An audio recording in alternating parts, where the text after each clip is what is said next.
Dahil malapit na ang paggunita sa araw ng mga patay, sunod-sunod na naman ang paglabas ng mga kwentong katatakutan at kababalaghan. At marahil ay marami sa atin ang nakarinig na ng mga kwentong ito. Kasama na dito ang mga kwento tungkol sa mga aswang. Noong ako po ay nasa isang probinsya, meron po akong mga nakausap at ang kwento nila sa akin ay ganito po. Meron daw isang dalagita, isang teenager na nakita yung isang kamag-anak niya na nag-transform at naging aswang. Nakita daw noong dalagita na yon. Kumbaga, ayon sa pagkakakwento sa akin, eyewitness yung dalagita. Ngayon po, tinanong ko yung nagkukwento sa akin. Sabi ko, nasan kaya yung dalagita, yung batang yon? Baka pwedeng makausap.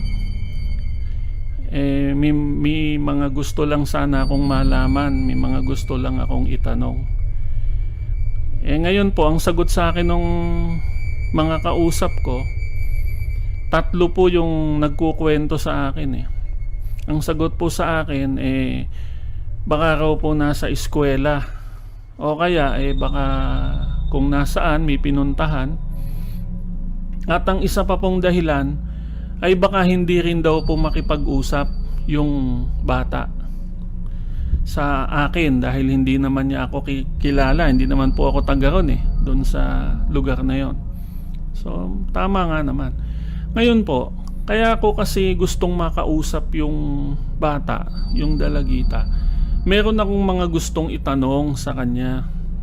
Kasi po malabo yung kwento na nakita nung dalagita, yung transformation nung kanyang kamag-anak mula sa pagiging tao, nag-transform daw sa isang aswang, naging isang malaking hayop, isang hindi pangkaraniwang hayop na tila ang pagkakasabi sa akin, tila naging isang malaking aso ba o naging isang malaking baboy. Ngayon po, tinanong ko yung 3 nagkwento sa akin. Sabi ko sa kanila, dito po ba sa lugar nyo, dito sa inyong baryo, meron kayong nabalitaan na mga namatay na mga hayop? Halimbawa, mga pusa, mga manok, aso, kambing, baboy o baka. Tinanong ko po sa kanila. Ngayon sabi po nila, wala naman silang nabalitaang ganon. Kaya sinabi ko po sa kanila na kaya ko kasi tinatanong yon dahil ang mga aswang, ayon sa mga naisulat, yung sa ating Philippine literature at sa mga dokumentaryo at sa mga napapanood natin at maging sa mga naisulat o naipapalabas sa ibang bansa tungkol sa sarili nilang version ng mga aswang. Sabi ko sa kanila, alam nyo po, ang aswang hindi yan nagsisimula na mambiktima ng tao. Ang unang binibiktima ng aswang ay yung mga hayop muna. Sa katunayan, nagsisimula yan sa mga maliliit na hayop lang. Yun nga, gaya na banggit ko. Pusa, manok, aso. Yan muna mapapansin nyo, nagkakamatay. Yung kinakain, pero may mga natitira. Susunod, magiging kambing na, magiging baboy, magiging baka, dahil yung pagkagutom ay kailangang isatisfy. Wala naman daw ganon sa nangyayari sa barangay nila.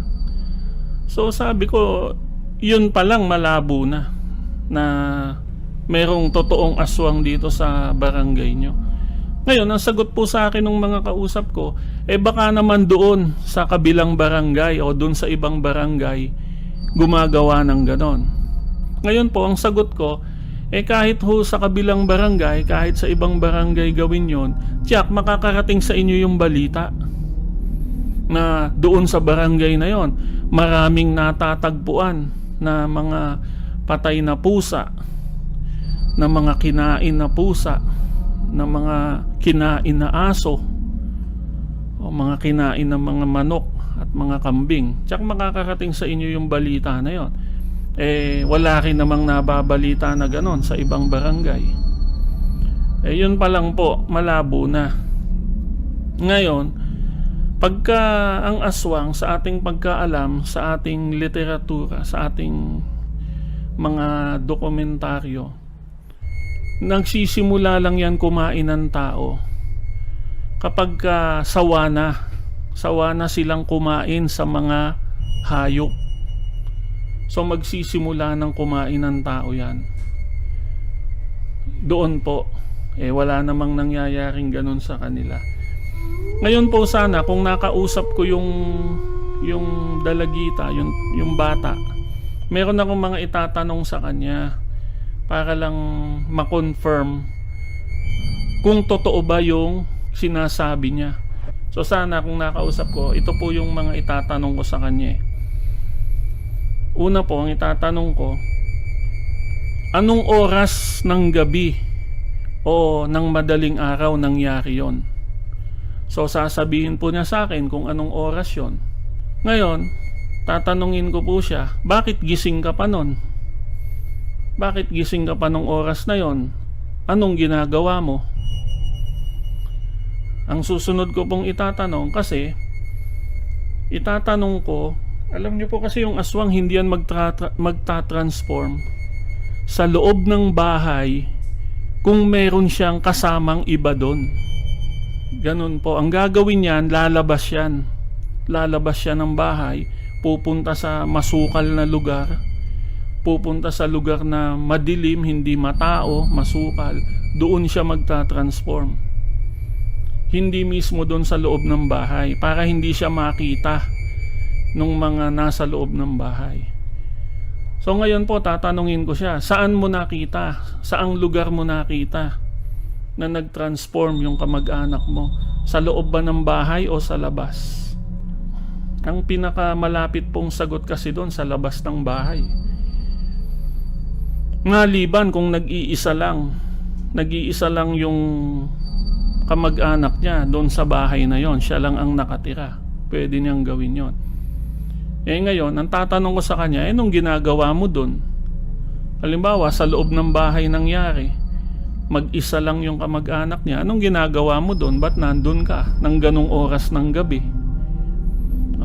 Halimbawa naman po, sa labas ng bahay naman nag-transform, ganon din ang tatanong ko sa kanya. Halimbawa, nag-transform doon sa talahiban, doon sa may tubuhan, doon sa may maisan, madilim doon. Ganon din po itatanong ko sa kanya, anong ginagawa mo doon ng ganong oras? Ang susunod ko po na itatanong sa kanya, para lang malinaw, tatanungin ko pa rin, madilim ba o maliwanag nung oras na yon?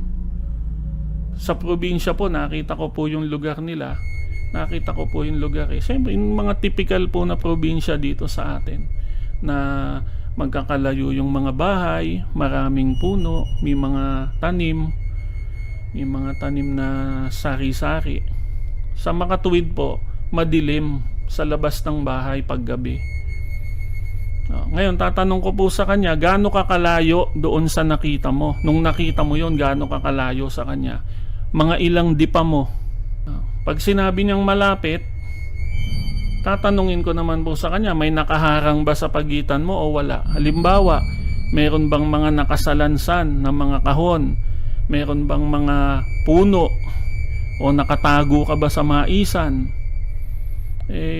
para magtago ka sa maisan ng 10 oras ng gabi, madilim yon.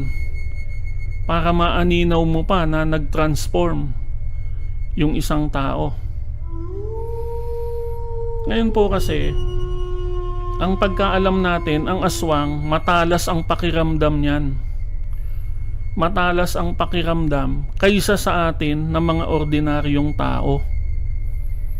Kaya hindi ka panipaniwala na hindi siya naramdaman noong kanyang kamag-anak na ikinikwento niya na naging aswang.